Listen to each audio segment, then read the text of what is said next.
Hi everyone, and welcome to this edition of From the Lighthouse. And this week we are moving from literature to the screen, and we are looking at the recent, I think it's the 4th series of Sherlock that just recently aired in the UK and in America. So we have a special guest here with us today, and our special guest is actually secretly our producer, Dr. Jimmy Van, who teaches here at Macquarie University, and Jimmy is an expert on detective fiction. His thesis was on detective fiction, so I'm looking forward to hearing what he has to say. But first of all, I think you had a question about the series, Michelle, that you'd like to start off with. Look, hi Jimmy and Stephanie, and yes, look, I've been dying to talk about this series with someone, and I can't think of two better people to have this conversation with. But given the genre of detective fiction relies so heavily upon misdirection, and one of the key ambivalences of the character of Sherlock Holmes is, does he feel or is he pure intellect? Has Cumberbatch's portrayal of Holmes, especially in the latest series, tipped the scales too far in the direction of a caring, loyal and indeed loving friend? Or is it the script that's doing that, and Cumberbatch is doing his best to maintain that level of mystery through his peculiar, singular look? Well, I personally think that Cumberbatch's Sherlock, possibly through no fault of his own, because I think it is actually a good performance, but it's very much for me tending towards the touchy-feely in ways that I don't necessarily associate with Sherlock Holmes.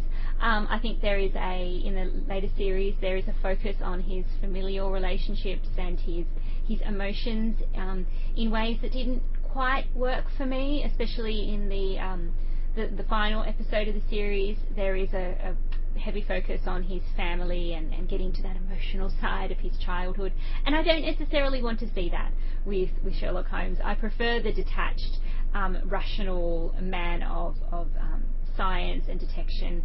I personally don't get as involved with the emotional side of Sherlock.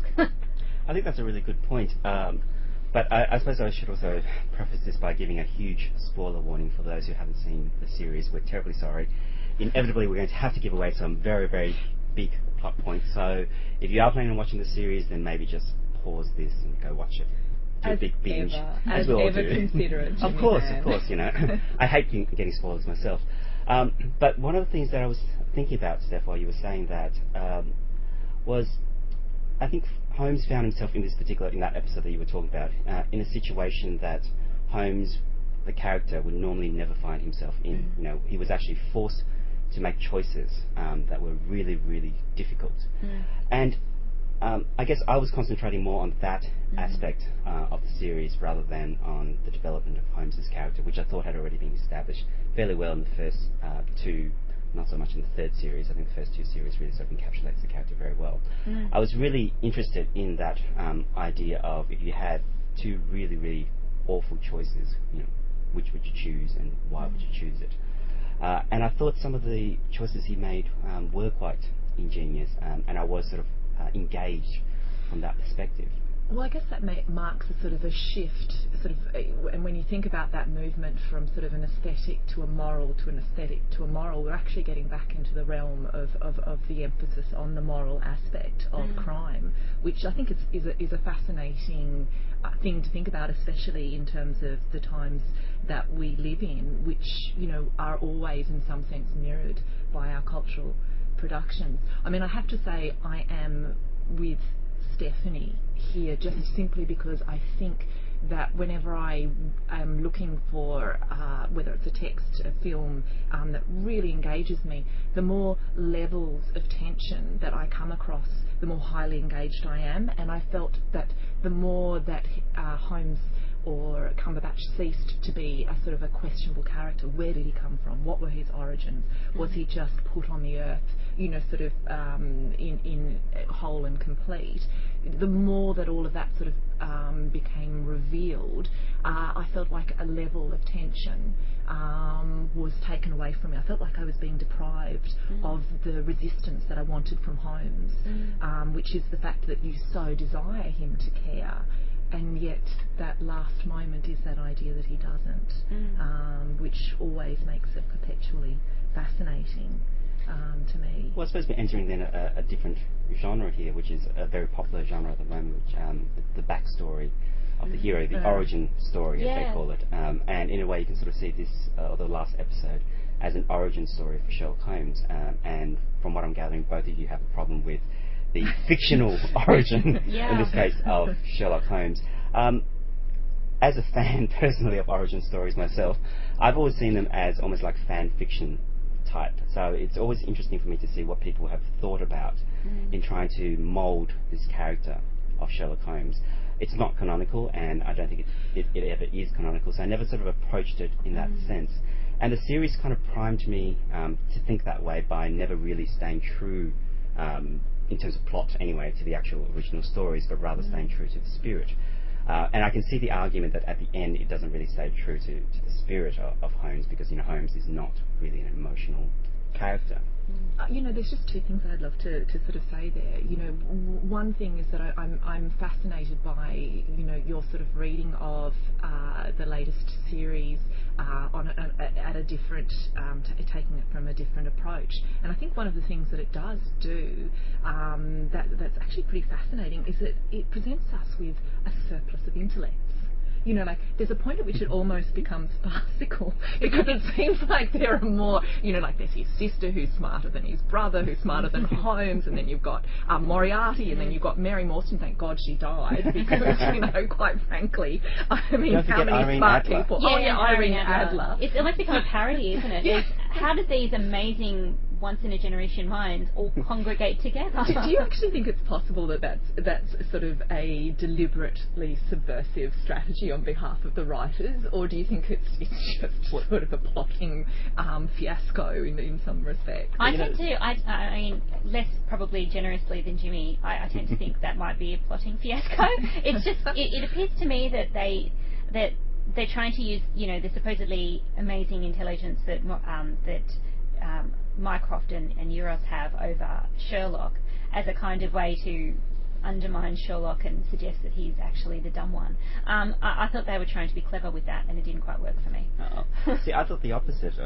Not necessarily that Holmes was smarter, but I thought what they were suggesting in that case was actually intelligence wasn't enough. It was actually Holmes's ability to tap into some of his emotional reserve, which the other two characters were not capable of doing. One then becomes like a sociopath, and the other one pretty much a borderline sociopath. Holmes is able to become an effective detective because he's able to at least sort of tap into some of those emotional reserves that the other two characters weren't able to do. And I've always sort of felt that about Holmes in the original stories themselves as well. I thought one of the things that I thought was very obvious about Holmes is that he tended to be a very liminal character. He was somebody who could understand criminals and understood them very, very well. But he also had enough knowledge of, for lack of a better word, normal human society to be able to bridge that gap between those two extremes. And so that's where he's sort of situated. I always wondered whether it was, because, I mean, in some sense it's that fascinating identification or sort of fusing of two intellects where, sort of the detective actually has to model and, in a sense, give form to the original and, I guess, chaotic act of murder. So, you sort of, on one hand, you have this fascinating doubling of that crime by the detective needing to relive it. And yet, on the other hand, we have this sort of, I think, almost superego need to apply the social order. So I always wondered whether it was that tension between the social order and the sort of psychological mapping that the detective does that was sort of fascinating about Doyle's Holmes more than actually, his empathy or ability to sort of morally locate himself. Well, see, that's what I was really missing from this season. I was missing the crime. I wanted to see him in a straightforward fashion solve crimes in his flamboyant, amazing way.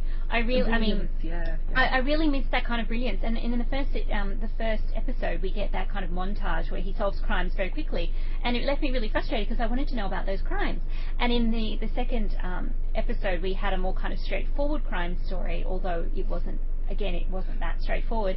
But then in the third episode, again, we moved away from that solving of crimes, and that's what I really missed about Holmes. I just wanted to see him solve some crimes. Look, I think it was kind of like a sort of a hybrid genre emerge where it was something between detective fiction and soap opera. Yeah, it did have soap opera elements, and that kind of irritated me because I just wanted to go back to, but when's he going to be brilliant?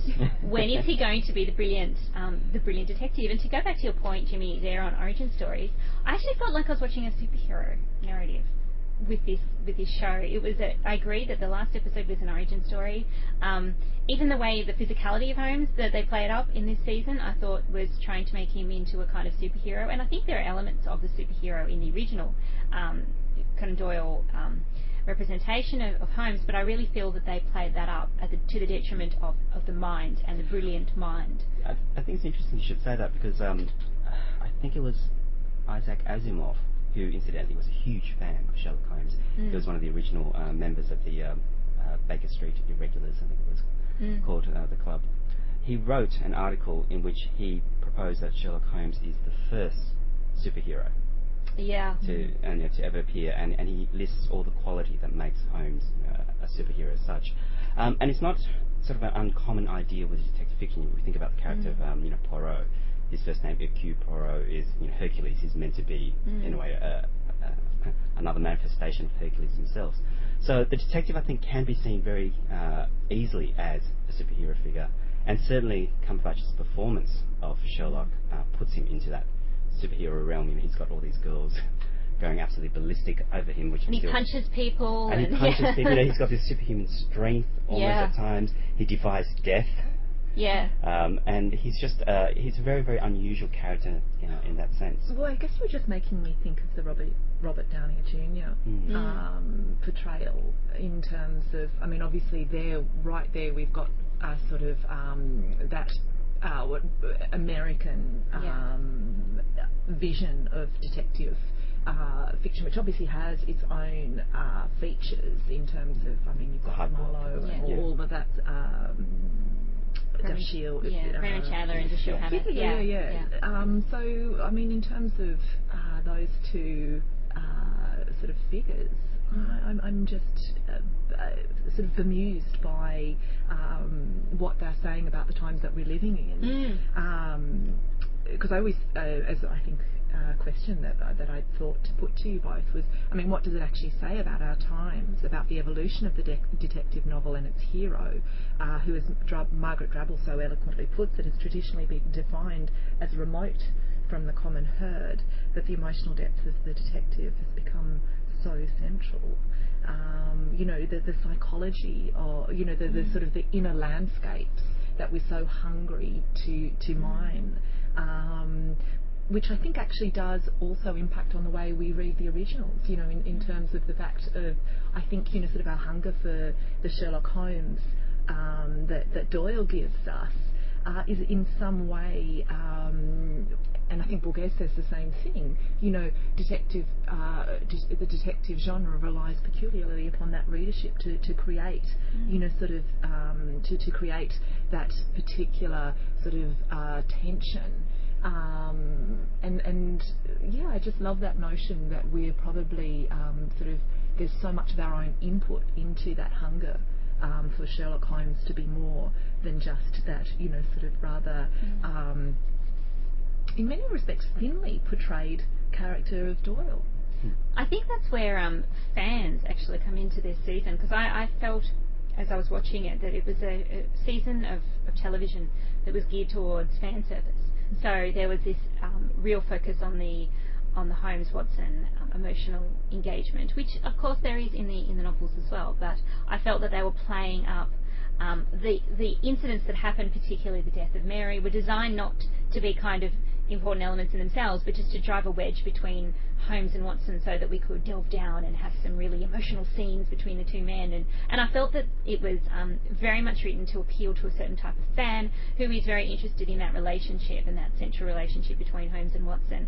And so the events seemed to me to be just tools in order to drive that kind of interpersonal drama in ways that I felt didn't necessarily add anything to the show for me personally, because I felt that while I except that the Holmes-Watson relationship is absolutely central to the books, I felt it was tipping into melodrama, it was tipping into soap opera in ways that I felt didn't actually add anything or complicate our picture of the detective. And possibly, too, is a result of maybe the Marvelisation of contemporary pop culture. It seemed to me to be very much in the kind of Marvel school of superhero storytelling, really. Watson so versus Holmes.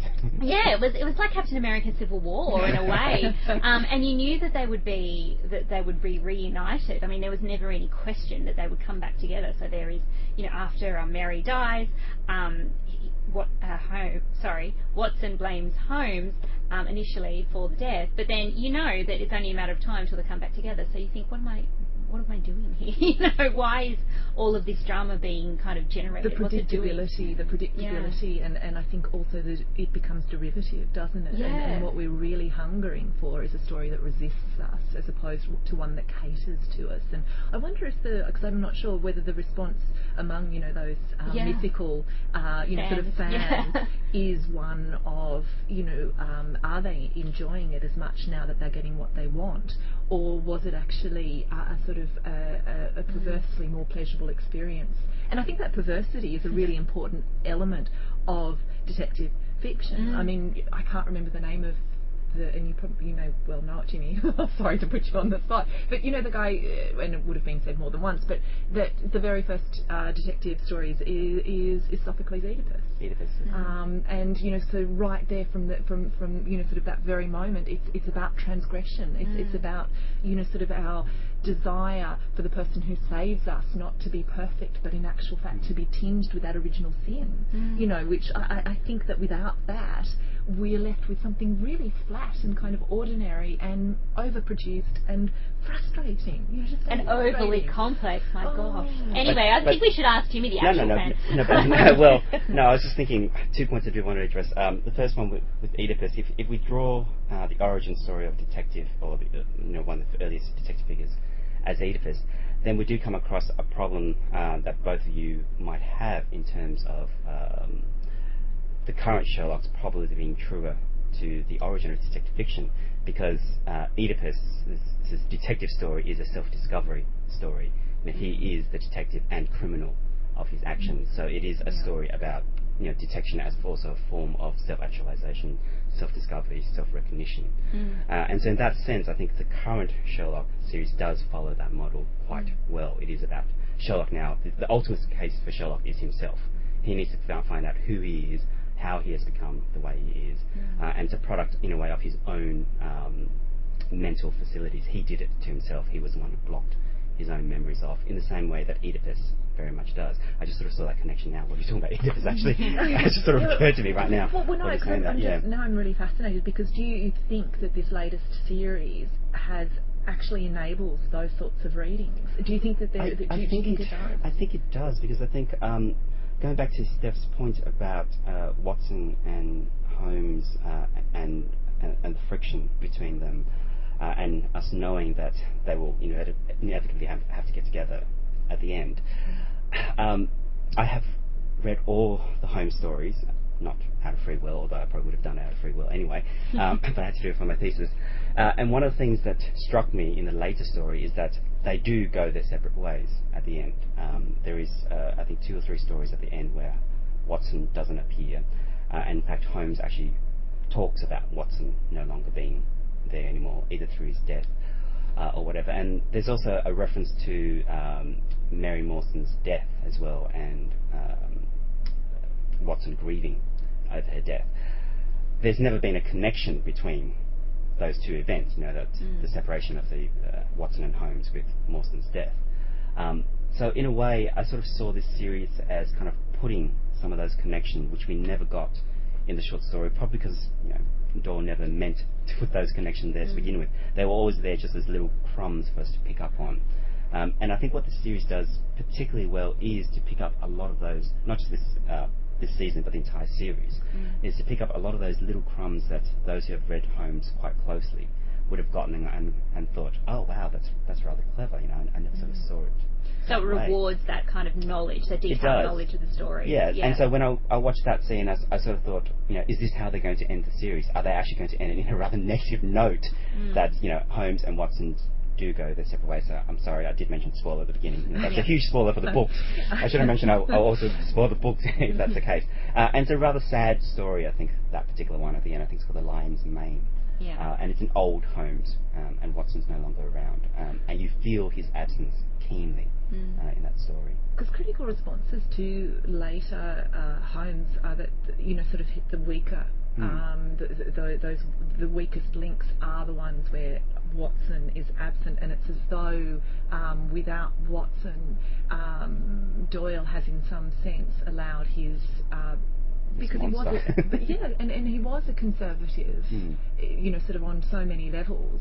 It's as though without that sort of fascinating intersubjectivity that occurred when there were two sort of characters feeding off each other, it's as though that that added layer of complexity, that sort of buffer that obviously Watson sort of allowed for in Holmes's behaviour disappeared, and the whole book was those later books were left. Yeah, I mean, I was speaking to Lee O'Brien yesterday, and she made a really, really good point. I thought she said Doyle made a mistake. You know, if you want to stop writing Sherlock Holmes, he shouldn't have killed off Holmes. He should have killed off Watson.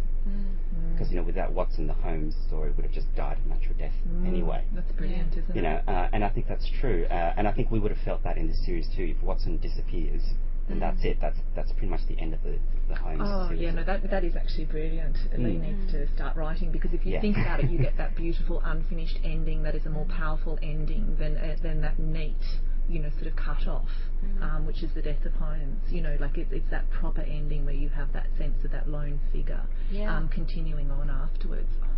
And it's funny that that's the one thing that has been consistent for me throughout the seasons, notwithstanding my disappointment with the latest series, which I believe I described to a friend as a hot mess. The one consistent thing has been Martin Freeman's performance as Watson, which I think is brilliant. And for me, he absolutely encapsulates Watson in a way that, although I enjoy Cumberbatch as a Sherlock, for me, Freeman's performance as Watson is perfect. He is in exactly as I envisage Watson in the novels, even though he has been transformed to a contemporary setting and there's much more focus on that relationship in ways that I think tip into melodrama. Martin Freeman consistently works for me. So that's even though I've been kind of down about the series, I do enjoy watching it because I do enjoy that performance especially. Do you know, I always really, really enjoy Moriarty's performance. Oh, Moriarty is brilliant. Do you find that too? Like, I actually just find it breathtaking to the point where all else that's going on sort of drops away for those moments where I'm just watching him. And when he says, "Do you miss me?" Yes, I do. I mean, there's even a scene in the last episode where he makes that sort of cameo appearance to the song to Queen's I Want to Break Free. I Want to Break Free. It was brilliant. And there's a moment of laughter. A lot of people just started laughing during that scene because it's almost like seeing an old nasty friend. Yes, it's an old nasty friend, and I think that last episode is so kind of melodramatic, and you know, tension is heightened, and there's these life and death scenarios going on. You need that kind of relief into the brilliant kind of high camp of Moriarty. There are so few people who can pull that off, and I just absolutely, I was in his thrall, throughout. And including the point at which, you know, sort of those, and I think things that they did really well, because they really did employ so many really profound tropes. I mean, that final episode taking place on that sort of Alcatraz-like island, where, you know, once immediately all of us are just going, island. It's that sort of world within a world. It's that, and then, you know, the way that it's interrupted by, and even it's sort of on a temporal level with, sort of the pre-recorded messages coming through from Moriarty. Like in terms of, sort of plotting and planning. I mean, it is a masterful. It's absolutely brilliant in many respects. I mean, it's interesting that you guys had more of a problem with this current series, which I didn't have as much of a problem with. I think there are issues. I had actually more of a problem with the ending of the previous series. Oh yes, with the Rock and Buck Fall. No, not the Rock and Buck Fall. With what's his name? Oh, God, I've forgotten his name. The guy with the glasses. Holmes ends up killing him at the end. Oh yes, I've forgotten his name too. Yeah, it's terrible. That's three of us. I'm blank. We're bad podcasters this week. Sorry, yeah, guys. Not well researched. Sorry, spur of the moment thought. But with his death, I thought that was a bit of cheating. And I thought that was something that Holmes would never do. Holmes would always figure a way out without having to kill, the criminal. And in this case, he had to kill the criminal, and there was nothing else he could do. And I thought that was cheating, and I thought that wasn't really true to the spirit of the story. And so when I entered this series, I guess I was already disillusioned by that particular. Maybe it's expectation. You're going in expecting to be disappointed. Yeah, so I sort of went into this series not having as high of an expectation as other people possibly did. When you take on these really sort of iconic sort of figures, everything that they do is incredibly loaded. And I think, I agree with you with that killing of the character, the unnamed character. We've obviously blanked it from our minds. It's too disturbing. Yeah, because I think it's also similar to that. What was that? The Mockingbird, sort of the Hunger Games, where we end up in a situation where, for years and years and years, sort of murder was never the answer, and all of a sudden it is the answer, which I think is kind of chilling in the times that we live in. And I think it was sort of, for me, that was a moment that I think needed to be resisted on so many levels. Yeah, and for a series that had prided itself, I thought, on sticking to the spirit, not necessarily the plot of the original story, I thought that wasn't actually true to the spirit of the original story either, because in the original story, not necessarily Mary Morstan, but the Mary Morstan sort of replacement character was the one who killed that unnamed character, who I'm absolutely ashamed I cannot remember, and my internet is not working, so I can't even look it up right now. Well, while Jimmy is berating himself for his faulty memory, can we just talk about the female characters on the show? Because this is one of my complaints about the show from the very beginning. Even though I quite enjoyed the first couple of seasons, the female characters to me are only ever ciphers. They exist merely to provide some kind of drama for the central two, but in the case of the last episode, the central three male characters, including Mycroft in that. And to me, Mary Red is completely unbelievable. And I was incredibly irritated at what they did with Molly. I really connected with the Molly character initially, and I felt terrible at what they did, where just to explain, so again, spoilers, one of the tasks that Sherlock has to perform is that he has to get Molly to say "I love you," or he believes that she'll be blown up. And it appeared to me to be a scene designed to kind of embarrass her in this kind of terrible way, and then it was just left unresolved. I completely and utterly agree with you there, because that is actually the ultimate humiliation for a character, isn't it? And it was, in every respect, unnecessary. I don't know why it needed to be there. It didn't seem to drive anything besides humiliating this character. And it was fascinating that they did end up coming up, whether or not they'd received criticism about, sort of their female characters, and so they thought coming up with a even more brilliant, though definitely disturbed, definitely disturbed sister was the answer to this criticism, because I think there was a lot, and in actual fact the character who nearly undoes him within the police force was also a female detective. So there is a troubling sort of representation of women, and I wonder if there is sort of some sort of wall around imagining sort of a fictional world where having a very full female character doesn't in actual fact prevent an exploration of masculinity, because it seems to me that this series does actually suggest that it's a one or other, it's an either or rather than, what did you think of Irene Adler? Well, I quite enjoyed the portrayal of Irene Adler. I thought it was quite a fun performance, and I thought that was handled in a kind of light, kind of slightly quite sexy way. But at the same time, I still have this problem with all of the female characters. They're just designed to motivate something. So for Sherlock, Irene Adler exists as a kind of the only kind of hint at a sexuality there, which is heterosexual, interestingly enough. Yeah, as well. Exactly, and it's to tether in this show that has a lot of fans of that central male relationship. It seems to sort of titillate this heterosexual relationship, but also Mary's death, for example, is just there to cause conflict between Holmes and Watson. And again, I felt like Irene Adler existed in the series to create some kind of like, oh, sex exists moment for Sherlock.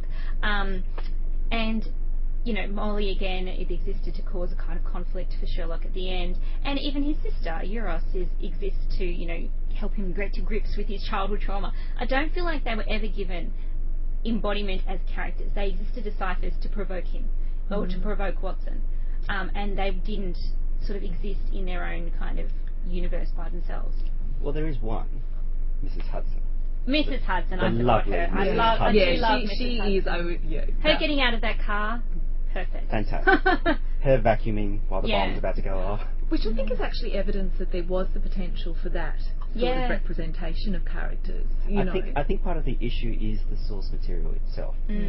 Holmes, the entire Holmes story has always been criticised for being heavily male-centric. And there isn't a lot of female characters, and they either appear as victims or dead bodies, or the dead body at the beginning. Whatever the case they may be, but they're never really sort of fleshed out. And that's why I've always loved the Irene Adler character. Even in the original story, I mean, she was my favourite character in the original story, and she became my favourite character in the series because I thought it was just a wonderful depiction of what a modern day Irene Adler could potentially be.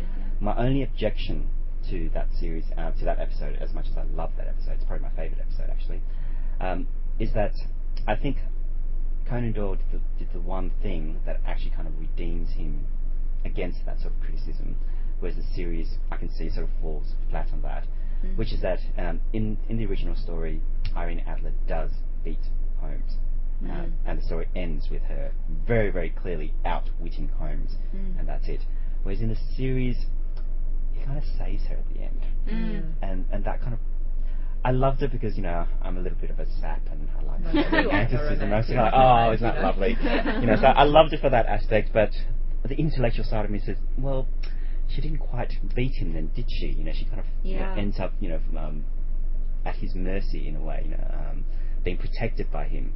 Whereas in the original story, she is in control of her own destiny. She walks away from there and leaves him a very, very smart letter to say, close, but not close enough. Well, I mean, even Eurus is the same as that, because she's presented as this brain that outstrips Sherlock and Mycroft by a long way. But at the end, she's vulnerable to him, and really all she wants is a hug. And that really kind of irritated me, because I thought, why can't, I mean, obviously I understand from like a show running perspective, and especially if this, as it seems like it might be, the last series, it seemed kind of to hint towards that, and Cumberbatch is a big star now, so maybe it is. So, I mean, I get why it had to end with, Holmes coming to the assistance of his sister, but I just felt that it undermined her intelligence to have her problem essentially being, oh, my big brother didn't kind of give me enough hugs. I felt that was a real kind of it worked against this massive intelligence that Eurus is demonstrated to have. Not that I think that you can't be vulnerable and be very intelligent. Obviously he can be, but it just sort of seemed to undermine that kind of representation of a really, really clever, really switched on woman. That all her problem is that she wanted her big brother to hang around her more and not hang around with his mate. And also I think the other really big problem with that is that sort of the ending failed to provide us with that twist. Yeah. You know, like, where was that final twist? Whereas we thought it was all about that hug. Oh no, look at her. She's out, you know, riding the moors, or, you know, sort of on a you know, bareback stallion, you know, escaping. Right. Because I thought the twist was actually the little girl's story, you know, the little girl on the plane, which was a metaphor for Eurus's intelligence in itself. So she was the little girl, which unfortunately I figured out at the beginning. Having read too many, I guess, detective stories, I sort of went, that's Eurus. I have no idea why I did that, so it wasn't much of a twist for me. It wasn't much of a surprise. Yeah, I figured out that it was Eurus. I didn't quite get how it worked. I didn't get that it was like this metaphor that she made up in her mind, which again I thought was kind of stretching thing. Well, which is connected by the imagery we constantly have of her, you know, flying that toy plane by itself. Yeah, that's you know, true. In those flashbacks. That's true. So I think that's one of the things that sort of triggered in my mind. I thought, you know, that little girl and the little girl playing with the plane, I think that they're one and the same. So it might actually be a question of emphasis in terms of, I think that could have been a really fascinating metaphor had it not have been given so much emphasis. Do you know what I mean? Like, if it had had no subtlety. Yeah. Yeah, like if it had have just been part of a bigger picture, you know, of Eros actually, you know, sort of having a master plot or something like that. But I think as an end in itself, I don't think it withstood the pressure. Well, my issue with it was that there was a sort of a neglect of Mycroft. So, you know, there are two brothers there. You know, Mycroft is the elder brother, and Sherlock is the youngest of the three. And she seems to be gravitated towards Sherlock, but there's absolutely no mention of Mycroft, who is incidentally the one who actually put her away in this sort of island prison. Why is she not angry with Mycroft? Why is she constantly, you know, obsessed with Sherlock, as almost every single character on the show seems to be, you know, obsessed with Sherlock? And Mycroft, who's meant to be the smarter, the more successful, presumably, character, he's just sort of push them to the sidelines. And you think that she would be more angry because he's the one who put her in this situation and keeps kind of dangling treats that... I mean, if I was the evil genius, he'd be the one I'd go after, not... I know, I would be... Not my poor, unsuspecting younger brother who I traumatised for life. Absolutely, I would be furious. And was my intellectual inferior by a long way. Exactly. I would be furious at Mycroft. I wouldn't be at all concerned with Sherlock, so I didn't think that kind of motivation didn't really work for me. And again, I thought the metaphor was sort of stretching the lines of credulity there, and not much about the Euruss storyline really worked for me, I have to say. I feel like I'm very down on this show at the moment. But also the kind of structural problem I had is that, and I have this problem with the same showrunners writing Doctor Who. That sort of buzzed by. Let's name them, Steph. Let's name them. The storylines to me are so convoluted. In ways that I don't find very useful. Now, I know that detective fiction is often quite complex, and the plots are complex and they have multi-strands, and they have red herrings and all the classic kind of detective fiction conventions. But for me, these storylines just seem to stretch the limits of credulity, and so I was never able to let go and just go along with it and say, okay, well, he's got this crazy scheme that he's going to do, and he seems like he's strung out on drugs in the second episode, for example, but in fact he's got this, you know, master plan that he's got, you know, bubbling along. It just felt to me to be overly complex in ways that I couldn't go along with. So I don't know if you feel the same way about the complexity of the plots. I feel like they're too much for me. Look, because I do really think that there's a difference between a convoluted plot and a complex plot. And I think that what we felt was that things, as you say, not only stretched the credulity, but they were piled on, as opposed to creating that sense of a really textured narrative with sort of subtext and you know, sort of profound threads that, as they were sort of brought to light, sort of ignited, as opposed to just give... Because I always have this thing that I think, as a reader, you should never be scratching your head and asking, really? You know, like, as soon as you start doing, can I believe this, it's actually failed. Well, I mean, that for me, when he appears on the boat and he all of a sudden Sherlock is standing like he's Johnny Depp in Pirates of the Caribbean on the top of the boat going to this island, and you think, where on earth has he come from? And it's never answered, and it's never answered how... Because they exploded out the window, so for all we know, they actually did just go from that window and were shot all the way onto the boat. Exactly. I mean, there is never... And I'm like, I know that possibly that's a boring storyline, but they just don't even bother to fill in that kind of, you know, how do you appear on this boat in the middle of the ocean Somehow. Of course, we have another, sort of all of that island is actually the afterlife. Oh, possibly. Which is about the only explanation for being, sort of blown out of a pretty small room by a very powerful explosive. And surviving unscathed, and then all of a sudden turning up in the middle of the ocean without any discernible way of getting there. So perhaps none of us have actually reached the reading where it is all, and yet they were dead. Yeah, that's right. This is all a hallucination. Well, I suppose, part of the other issue is that the Holmes stories do that. Holmes does miraculously appear out of nowhere. I mean, the obvious example there is the Reichenbach Fall. I can see somebody surviving the Reichenbach Falls. I know it's ridiculous, but I can actually, I can actually imagine, in that freak of nature, riding those falls and just clinging onto a rock with one finger or something. Absolutely. Yeah. No, that one there I'm accepting. Well, now, whether it's because I'm used to that, whether that's such a well-worn trope that we actually accept people falling off falls as possible. That's a soap opera thing, though. To go back to our point about it being a soap opera, the character that you think must be dead, and yet somehow isn't.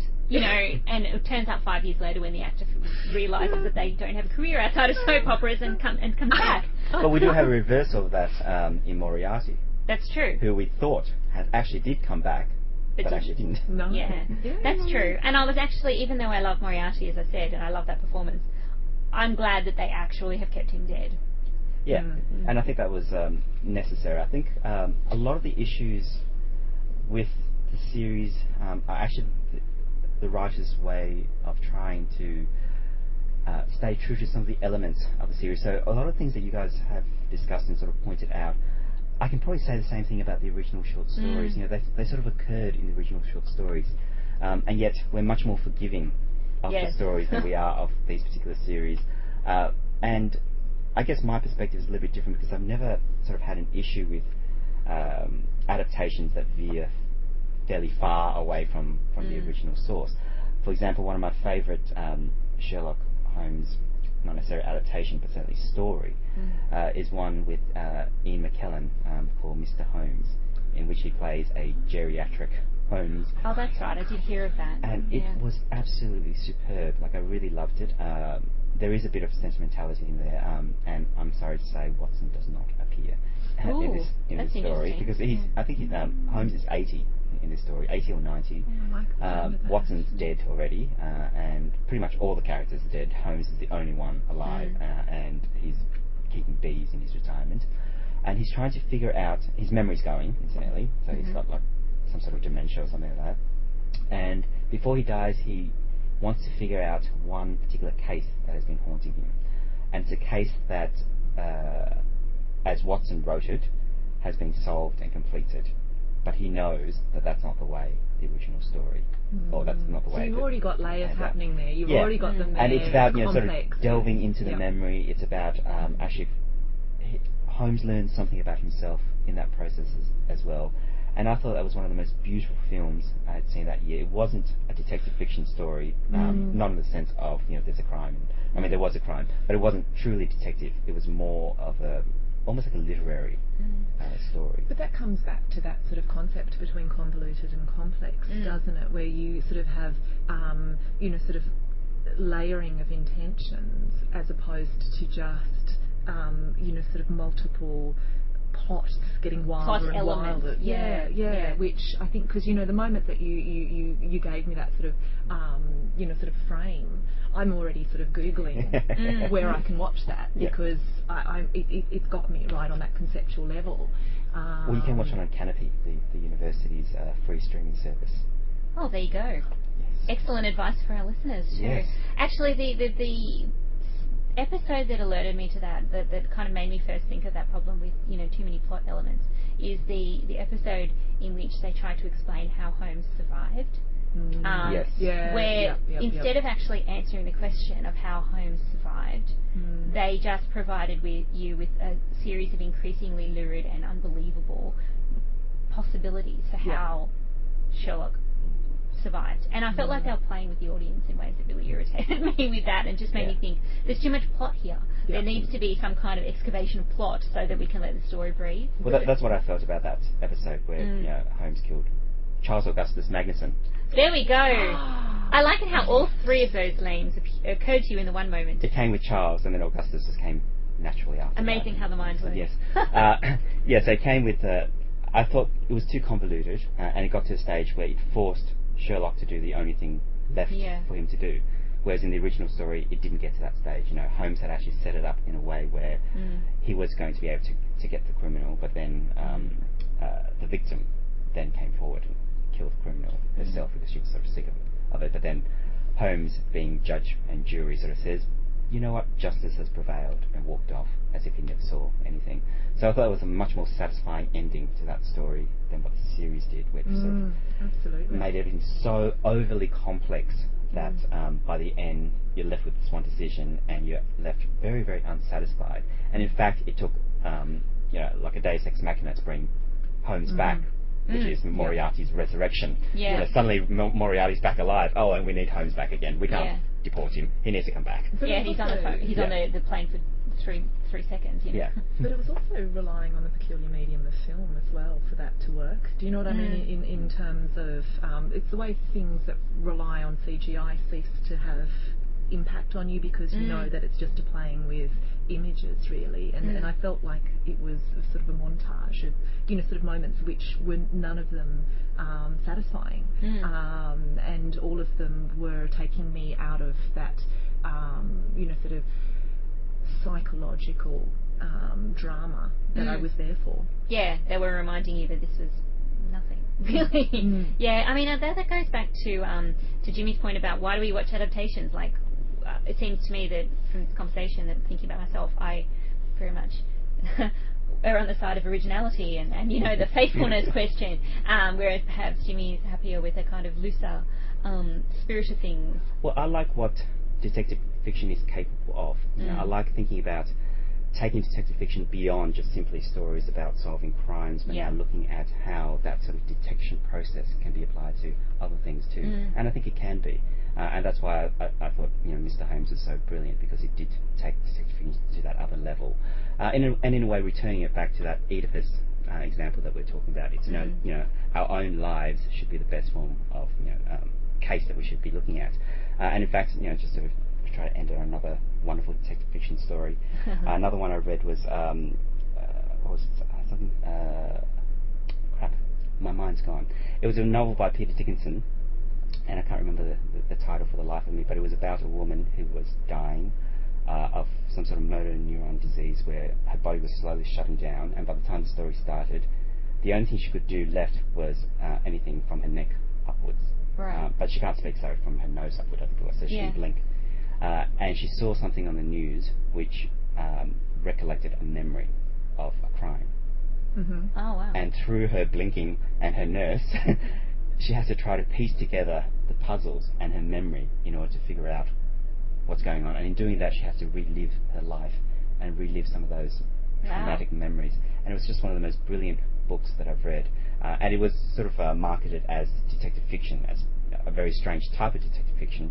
But when you read it, it's actually quite an elegiac and beautiful story about sort of that last moment of your life and trying to figure out the one unresolved thing in your life, and others, a wonderful metaphor for what detection can be. Well, I think that's a nice note to end it on, the idea that detection isn't just about solving crimes. So thank you to Jimmy for joining us today, and thanks to Michelle for being here with me as always. And thank you to Stephanie for hosting as usual. No worries. We'll see you next time with more discussions about books and all things literary. Thank you.